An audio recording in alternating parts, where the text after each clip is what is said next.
오늘부터 우리는 전도서 말씀을 같이 나누겠습니다. 전도서는 구약의 잠언, 욥기, 아가와 함께 구약의 지혜서 중에 하나입니다. 우리가 읽은 대로 1장 1절에서 밝히는 대로 전도서는 다윗의 아들인 솔로몬이 썼습니다. 솔로몬은 이스라엘의 첫 왕인 사울, 그리고 다윗에 이어서 세 번째 왕입니다. 솔로몬 하면 떠오르는 단어는 무엇입니까? 지혜이죠. 하나님께서 꿈에 나타나셔서 솔로몬에게 무엇이든지 구할 기회를 주셨을 때 솔로몬은 왕의 직무를, 왕의 일을 잘 감당할 수 있도록 지혜를 구했습니다. 하나님께서는 역사상 전무후무한 지혜를 솔로몬에게 주시겠다고 약속하셨습니다. 솔로몬은 전도서에서 자신의 이름을 밝히는 대신에 자기를 전도자라고 소개합니다. 이 전도자라는 말은 히브리어로는, 원래 성경에 쓰여진 히브리어로는 코헬렛이라는 단어입니다. 코헬렛. 이 코헬렛은 사람들이 많이 모인 자리에서 가르치는 그런 선생을 의미합니다. 사람들이 모여있는 자리에서 가르치는 그런 역할을 말합니다. 그게 코헬렛입니다. 열왕기상 10장에 등장하는 스바의 여왕도 이 솔로몬에게 지혜를 얻기 위해서 찾아왔듯이 아마도 솔로몬은 외국의 높은 사람들이나 또한 자기 나라 이스라엘의 높은 공직자들 앞에서 어떤 것들을 가르쳤던 그런 경험을, 그런 배경을 가지고 자신을 전도자라고, 코헬렛이라고 소개하면서 이 글을 쓴 것 같습니다. 이 전도자는 2절 그 시작부터 우리에게 강한 결정타를 날립니다. 2절은 우리가 잘 아는 내용인데 전도서 전체를 통해서 이 전도자가 말하고자 하는 인생에 대한 통찰의 핵심입니다. 매우 쉬운 단어로 반복해서 말하는 이 내용은 이 전도서를 어떻게 이해하고 읽어야 되는지를 말해주는 중요한 구절입니다. 우리가 읽은 이 개역 개정판 한글 성경에는 모든 것이 헛되다, 헛되고 헛되다, 모든 것이 헛되다라는 이런 헛되다, 헛됨, 허무함 이런 단어로 이해될 수 있는 그런 표현으로 번역되어 있습니다. 헛되다라는 말로 번역되어 있죠. 영어 성경에도 대부분 허영심, 헛됨을 뜻하는 베너티라는 이 단어 또는 의미 없다는 뜻의 meaningless라는 단어로 이 단어가 번역되어 있습니다. 헛됨이라고 한글로 번역된 단어가 영어로도 비슷한 의미의 단어로 번역되어 있습니다. 한글 성경에는 헛됨이라는 이 단어로 번역되어 있죠. 이 단어는 그런데 잘못 번역되어 있는 것입니다. 대부분의 현대어에 번역된 이 성경에 번역된 단어가 잘못 번역되어 있습니다. 그래서 이 단어가 전도자의 의도를 오해하게 만들어서 전도서 전체를 잘못 이해하거나 또 전도자가 나중에 이 전도서 뒷부분에 가서는 즐기라는 말들을 하거든요.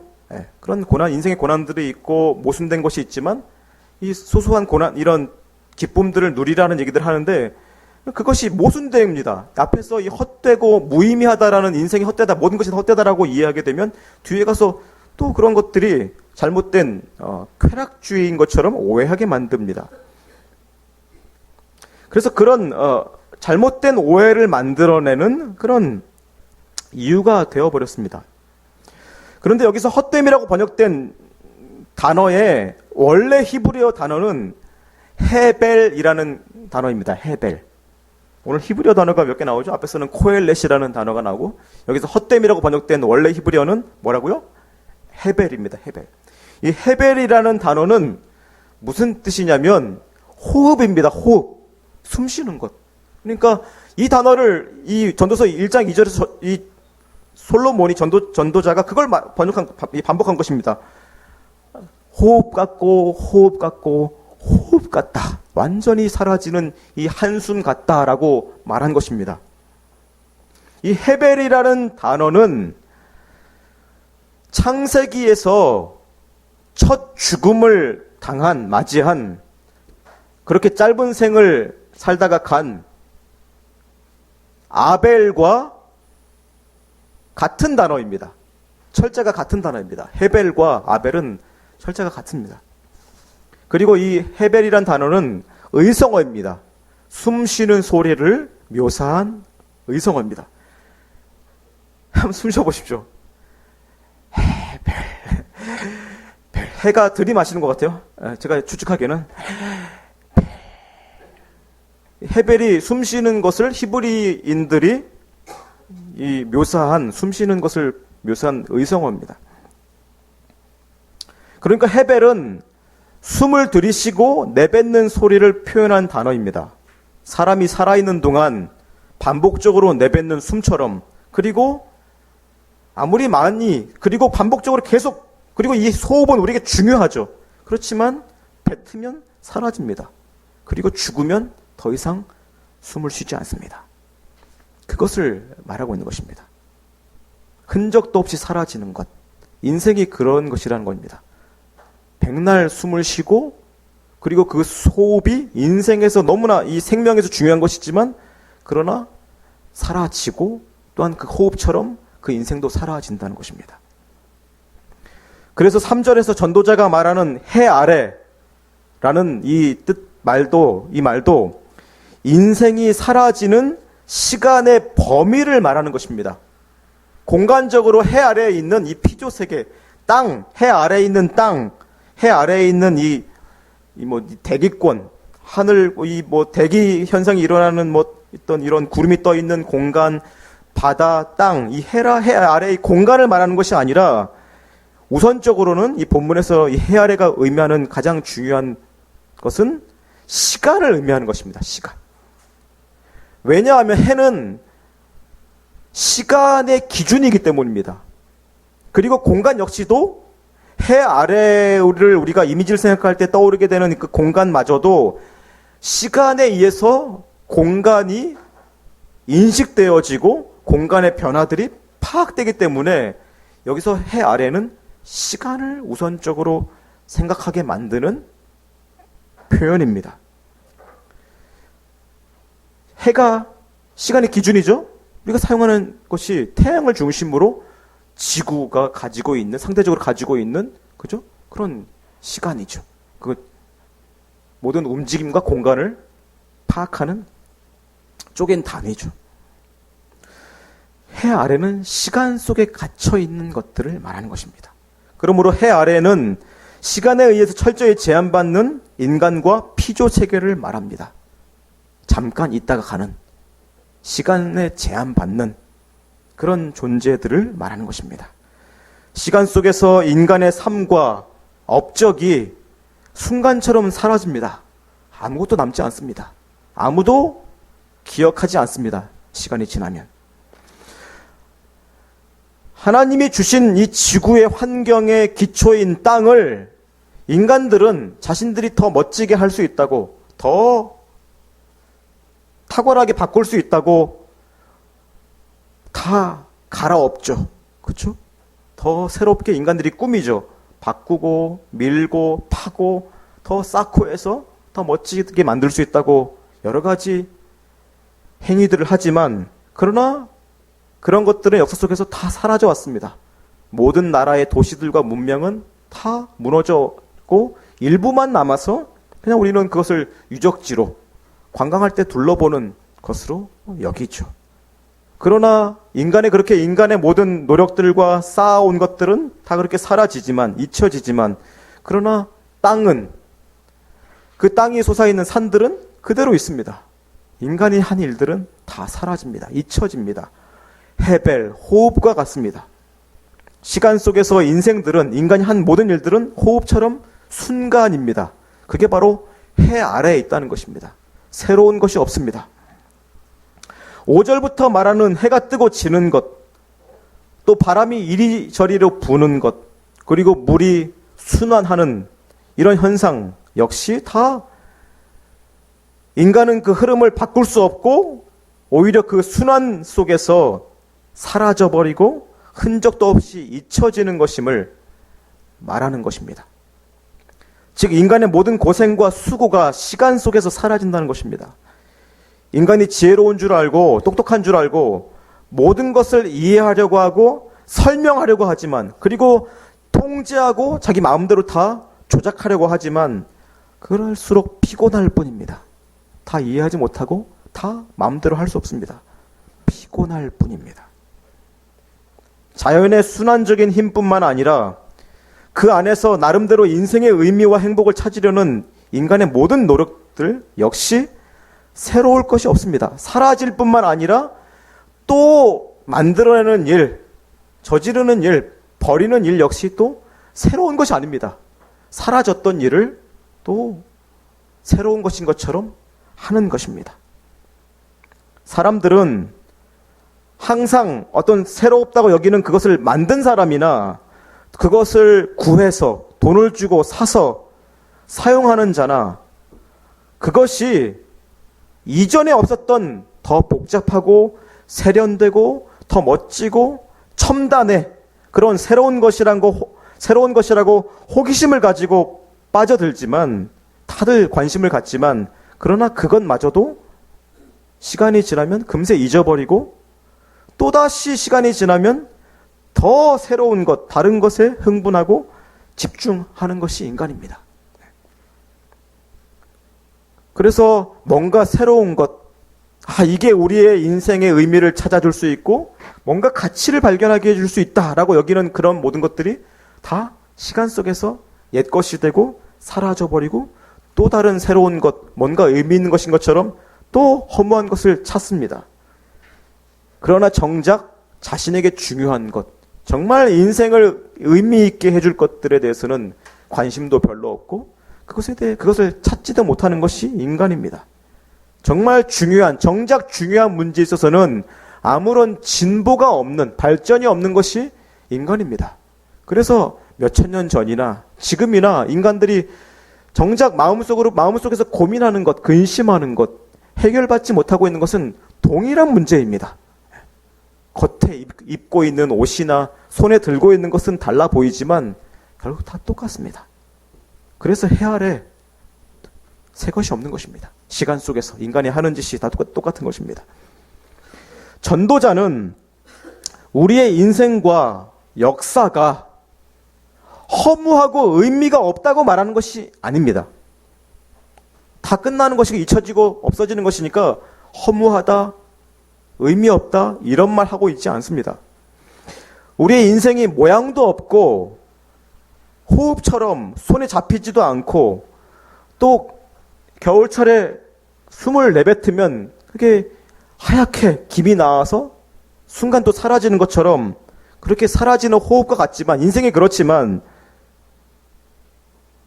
또 우리의 인생이 순간적이라는 것이 물론 허무한 부분이 있고 헛됨을 느끼도록 만드는 요소들이 있지만 잠깐 있다고 사라지는 것이라고 해서, 그러나 잠깐 있다가 순간적으로 있다가 사라지는 것들이라고 해서 그것이 아무 의미가 없고 쓸데없는 것은 아니라는 것입니다. 전도자는 인생이 속히 지나가고 죽음을 곧 맞이하게 된다는 것을 깨닫게 하려고 호흡과 같다, 금방 끝난다, 남는 것 없다, 정신 차려라 라는 뜻으로 시작을 말하고 있는 것입니다. 전도자는 우리에게 허무주의에 빠져서 의욕을 잃거나 인생의 살 의미들을 잃어버리거나 인생의 목적 없이 게으르게 살거나 모든 것이 허무하니 순간의 쾌락을 추구하면서 살라고 말하지 않습니다. 전도자는 우리의 인생이 너무나 순식간이고 호흡처럼 짧고 금방 지나가 버리고 끝나고 또 아무리 훌륭한 삶을 산다고 해도 다 잊혀진다라는 것, 잊힌다는 것, 아무도 기억하지 않는다라는 것, 사라지는 것이기 때문에 진정 인생에 필요한 지혜를 얻기 위해서는 시간과 죽음을 생각해야 한다는 것입니다. 이게 전도서의 핵심입니다. 너에게 주어진 시간이 짧다. 언제 죽을지 모른다. 그리고 네가 아무리 인생에 무엇인가 업적을 남기려고 하고 네가 사랑하는 사람들한테 그리고 가능한 한 많은 사람들한테 너의 인생을 네가 이렇게 살았고 어떻게 얼마나 대단한 사람인지 좋은 사람인지 기억시키려고 하지만 다 쓸데없는 짓이다. 그 죽음을 생각해야 된다는 것을 말하고 있는 것입니다. 짧다. 이렇게 가냘픈 숨, 사라지는 호흡, 남는 것이 없는 숨처럼 아직 나에게 먼 미래처럼 여겨진 그런 노년이, 늙음이 어느새 지금 나의 모습, 현실이 되어버린 그리고 곧 끝나버릴 인생 속에서 속히 정신을 차리고 진지하게 살아야만 합니다. 이 세상 어떤 자극보다 우리에게 주어지는 자극, 어떤 경험보다 죽음이 인생을 어떻게 살아야 하는지에 대해서 깨닫게 만드는 지혜로 인도합니다. 죽음이 인간의 인생을 바른 자세로 살 수 있도록 깨닫게 해줍니다. 죽음이. 그렇죠?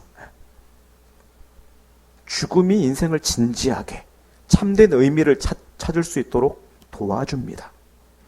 그런데 인생들은 그런 인생의 진지함을, 죽음이 주는 진지함을, 그 무게를 회피하고 단지 두렵다라는 그런 두려움 때문에 회피하고 즐거움과 재미로 죽음이 주는 지혜, 죽음이 인생에 주는 그 진지함을 가려버립니다. 배우지 않으려고 합니다. 달아납니다. 죽음이 주려는 그 교훈으로부터 달아나려고 합니다. 그래서 인생이 모든 인간들이 공통적으로 추구하는 것이 무엇입니까? 물론 사람들이 진지함도 추구하고 깨달음도 추구하고 감동도 추구하지만 공통적으로 대부분 신자도 마찬가지고 저도 마찬가지고 인생이 대부분 추구하는 것은 그런 죽음이 주는 진지한 것보다는 즐거움과 재미를 더 추구합니다. 모든 것이 즐거워야 된다고 서로에게 요구합니다. 그렇죠? 결혼할 때도 재미있는 사람을 원하죠. 유머러스한 사람, 위트가 있는 사람, 나를 즐겁게 해줄 사람. 그리고 배울 때도 재미있게 가르쳐주는 사람을 원하죠. 그리고 모든 방송이 유머를 담습니다. 뉴스마저도 이제는 농담을 하고, 그렇죠? 자연스럽게 하려고 하고, 그렇죠? 모든 것이 재미와 유쾌함, 즐거움을 줘야 한다고 서로에게 무언의 압력을 넣습니다. 그래서 배우는 것도 재미있게 즐겁게 하는 것이 가르치는 자의 의무라고 요구합니다. 또 교회에서 설교마저도 재미있게 해야 한다고 요구합니다. 그렇죠? 재미있어야 된다, 설교도. 그래서 목사들이 진짜 성경을 연구하고 하나님 뜻을 같이 고민하는 것보다 어떻게 성도들에게 감동을 주고 웃음을 빵 터뜨리고 그것으로 은혜 받았다고 여길 만한 그런 요소가 무엇이 될까, 그거 고민하고 있는 것이 더 비중이 큽니다. 재미있는 책 찾아보고 방송 뭐 보았다가 그거 적어놨다가 성도들한테 자기 설교에 인용하려는 그 고민이 더 많습니다. 목사들이. 설교를 재미있게 해야 된다는 것이죠. 물론 재미있게 가르치면 좋죠.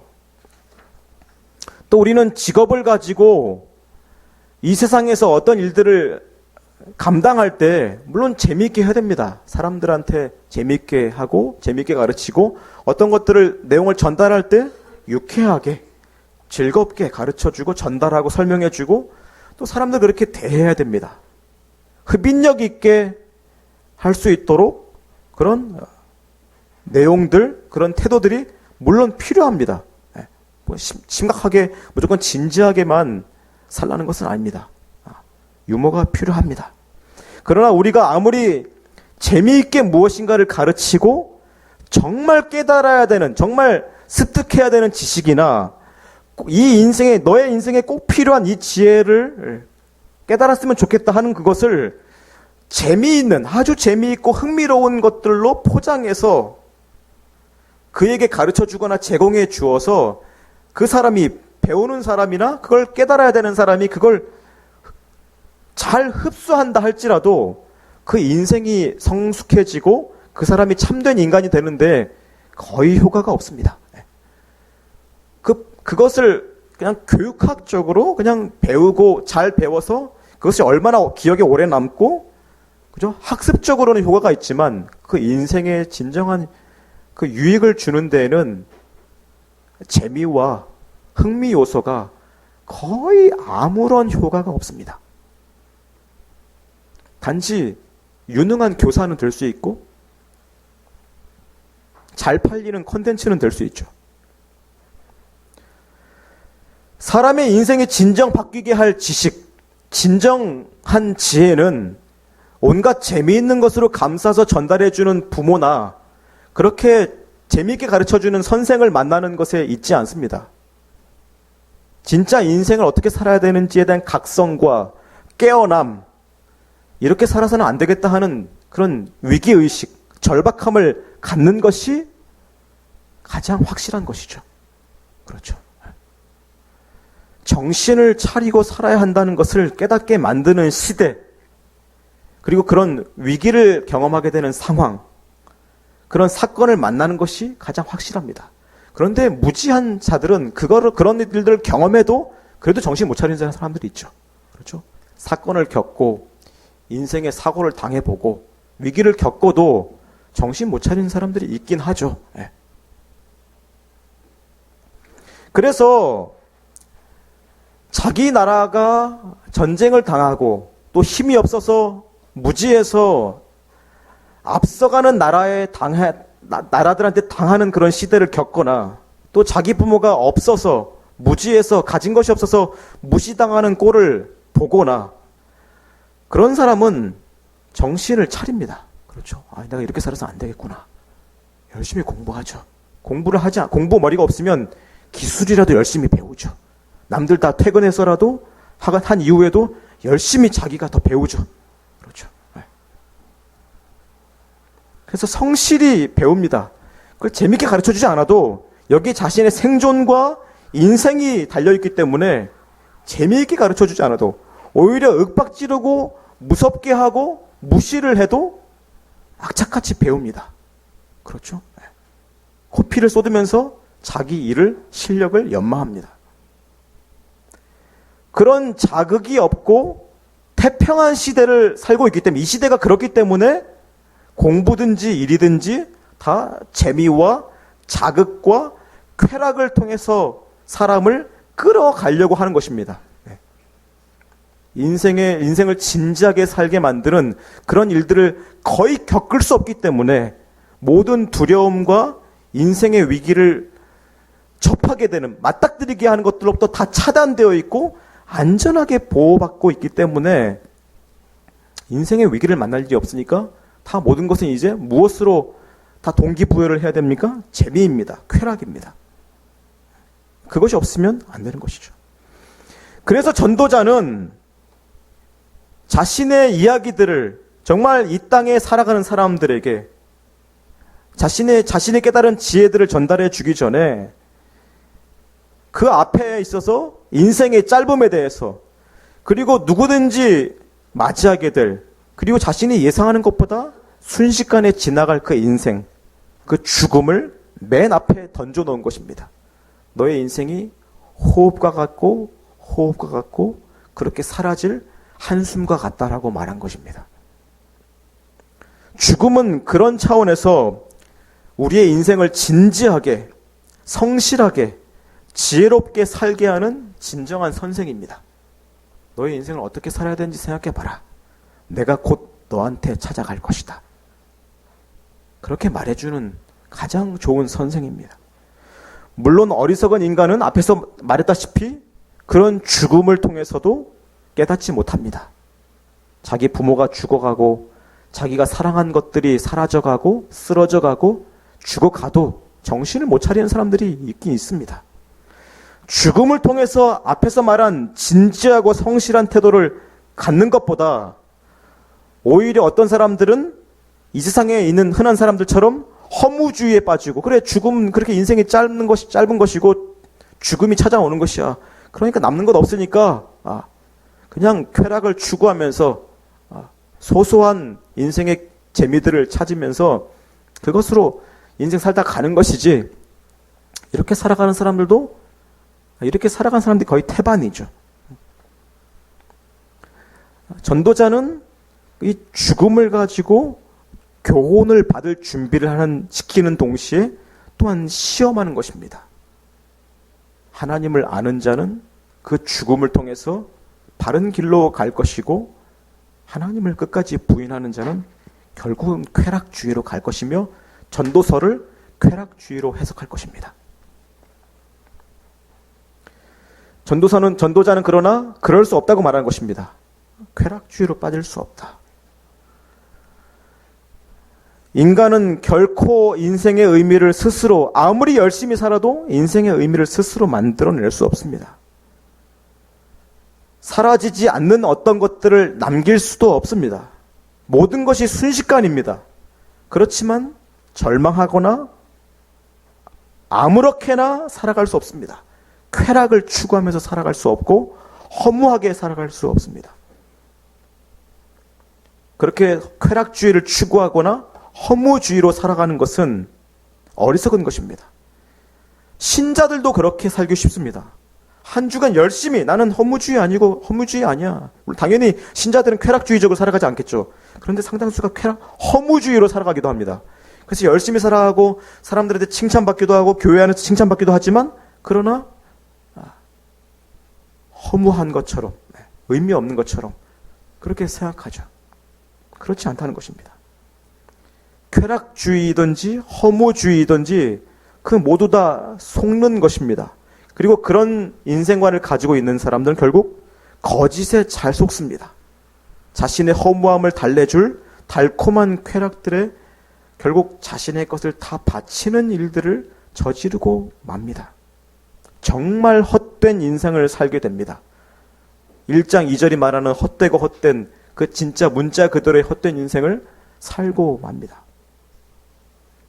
그러나 우리는 시간 속에 갇혀 있지만, 아주 짧은 인생을 잠깐 왔다가 가지만, 그리고 그 의미조차도 우리가 만들어낼 수 없고 남길 수 없지만, 잊혀지지만, 자기가 사랑했던 자들로부터도 잊혀지지만, 사라지지만, 아무도 기억해주지 않지만, 그럴 수 있지만, 그러나 그것을 의도하신 하나님을 신뢰하면서 이 해 아래, 시간 아래 한숨과 같은 사라져버릴 그런 인생을, 짧은 인생을 성실하게 거룩하게 살아야 합니다. 전도자는 그것을 말하려고 하는 것입니다. 이게 주제입니다. 너의 인생이 헛되고 이 세상을 볼 때 쾌락을 쫓아가는 사람들처럼 그렇게 살아야 할 것 같지만, 험한 것 같지만, 그러나 결코 그렇게 살아서는 안 된다. 우리가 신앙이 있어도 인생이 험한 것처럼 보일 거야. 헛된 것처럼 보일 수도 있어.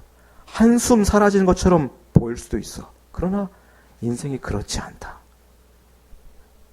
라는 것을 깨닫도록 하려는 것입니다. 그것이 전도자가 말하려는 주제입니다. 앞으로 우리가 전도서를 각자 개인이 읽든지 또한 설교를 통해서 나누든지 그러한 내용들, 하나님 앞에서 자신의 삶의 의미들을 깊이 깨닫는 시간이 되길 바랍니다. 기도하겠습니다.